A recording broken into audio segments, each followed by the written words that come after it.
Okay, Standard 26A, I can explain the effects of scientific discoveries and technological innovations such as electric power, telephone, petroleum-based products, and steel production on the economic development of the United States.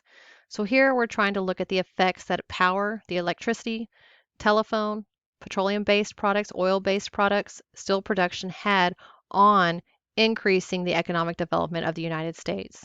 So here we're going to look at the light bulb. Before this time period, basically when it got dark, factories had to close down. So as we develop the light bulb and as we develop electricity, factories, once that's developed, factories can now stay open 24/7, so you get more production. So that's going to increase the economic development of the United States because now factories are able to stay open 24/7. Also now we have telephones and the telegraph, so it increases the economic development because now we can contact people across the United States to ask them about goods that they can ship, ask people about traveling. So the telephone will increase economic development in the United States because now we can reach one another from the East Coast and West Coast. Steel production increases the economic development of the United States because now we have the Bessemer process, which is mass producing or allowing us to mass produce steel in order to build railroads and structures faster. So as we build the railroad and the factories, we now have more of an opportunity to transport goods and people across from the east to west coast and build factories to start producing more economic goods.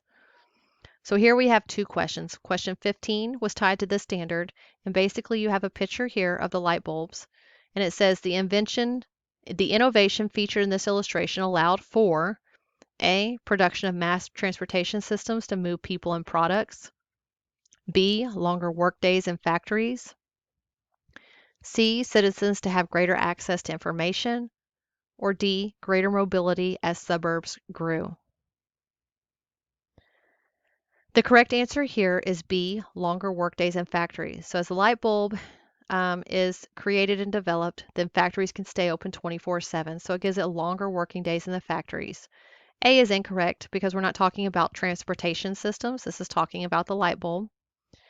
C, citizens to have greater access to information. That would be the telephone or the telegraph where you can communicate information back and forth from the east to west coast.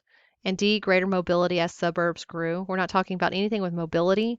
We're talking about light bulbs allowing factories to stay open longer. The next question was 17. You had increased coal mining, increased petroleum mining, development of the Bessemer process, and the development of the incandescent light bulb. What do the events listed have in common? A, they are the result of the open door policy with China. B, they are the results of manifest destiny. C, they are factors contributing to the rise of industrialization. Or D, they are events contributing to the increase in agricultural production.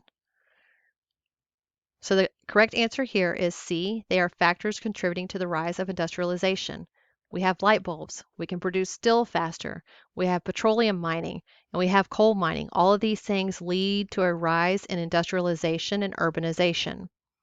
A is incorrect because the open door policy with China does not happen until U.S. expansionism. We are not friends with China. We are excluding the Chinese from the U.S., so therefore we do not have an open door policy with them.